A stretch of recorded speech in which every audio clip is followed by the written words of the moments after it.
Hi అండి, అందరికీ నమస్తే. అందరూ బాగున్నారా? అందరూ బాగుండాలని నేను మనస్ఫూర్తిగా కూర్చున్నానండి. ఈరోజు మినప వడలతో నేనైతే కూర చేస్తున్నాను. చూడండి, నేను రొట్టెల కోసము ఈ కూర చేస్తున్నాను. ముందు ఉల్లిపాయలు అయితే వేస్తున్నానండి.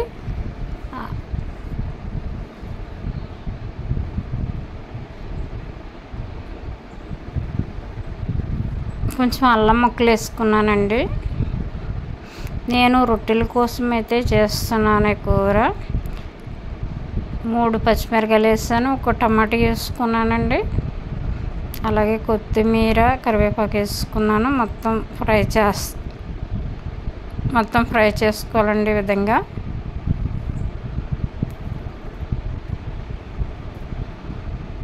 అన్నంలో కూడా తినేవచ్చండి కూర, కానీ నేను చపాతీలోకి అయితే చేస్తున్నాను. వీడియోలు చూస్తూ ఉండండి ఫ్రెండ్స్, పూర్తి వీడియోలు చూస్తుండండి. అలాగే చిన్న లైక్ అయితే ఇవ్వండి. కొత్తగా నా ఛానల్ని చూసినట్లయితే సబ్స్క్రైబ్ చేయండి. కొంచెం కళ్ళుప్పు వేసుకున్నానండి, తగినంత వేసుకోండి.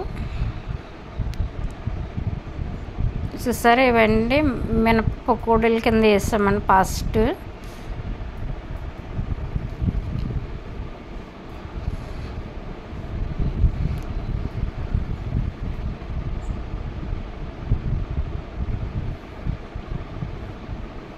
చక్కగా మగ్గినాయి కదండి ఉల్లిపాయలు.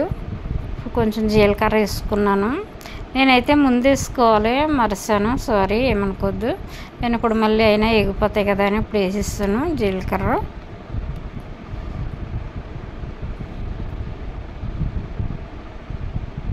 కొంచెం పసుపు వేసుకుంటున్నానండి, స్మాల్ స్పూను. అలాగే 1 స్పూన్ కారం వేసుకున్నాను. సరిపోతుంది. మీరు కారంగా తినాలంటే కారంగా చేసుకొని కొంచెం ఎక్కువ వేసుకోండి కారము.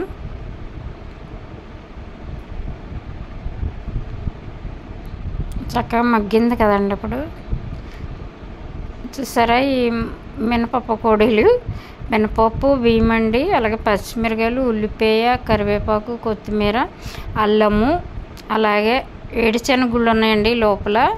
వేడిశనగగుళ్ళు వేసుకోవడం వల్ల మంచి టేస్ట్గా ఉంటుంది ఈ పకోడా. ముందుగా చేసి ఉంచుకున్నామండి. ఇప్పుడు కొంచెం వాటర్ వేసుకుంటానండి. ఆ మినపప్పు, బియ్యము రుబ్బిన తర్వాత పచ్చిమిరకాయలు, 1 ఉల్లిపాయ, 2 పచ్చిమిరకాయలు, అలాగే కొత్తిమీర, కరివేపాకు ఇవన్నీ కట్ చేసుకున్న తర్వాత మినపగుళ్ళు వేసి ఈ విధంగా చేస్తామండి పకోడా కింద. ఆ తర్వాత ఇలా కర్రీ చేస్తున్నామండి చపాతీల్లోకి. ఈ విధంగా చేసుకుంటే చాలా టేస్ట్గా ఉంటుంది. సరే ఫ్రెండ్స్, నేను అలాగే చింతపండు పులుసు వేసుకుంటున్నానండి, పుల్లగా ఉంటుందని. తగినంత సాల్ట్ వేసుకోండి, సరిపోకపోతే మరలా వేసుకుందరు కానీ. అంతే ఫ్రెండ్స్, ఈ వీడియో చక్కగా ఇది మగ్గిపోయిందంటే సరిపోతుంది. ఇప్పుడు నేను చింతపండు పులుసు వేసుకున్నానండి, లాస్ట్ అండ్ ఫైనల్. కానీ ఈ విధంగా చేసుకుంటే చాలా టేస్టీగా ఉంటుంది. మీరు కూడా ట్రై చేయండి friends. Thank you watch my video అండి. ఈ కూర మగ్గిస్తే సరిపోతుంది. మూత పెట్టేసుకున్నాను, కాస్త దగ్గరకు వస్తే కట్టేసుకోవటమే. చూసారా, కొత్త మనం ఉడుకుతుంది కదా. ఈ పులుసుగా మనం ఉంచేస్తామంటే దగ్గరికి వచ్చేసి మగ్గిపోతుందండి. రొట్టెలోకి చాలా బాగుంటుంది. థ్యాంక్ యూ అండి, వాచ్ మై వీడియో.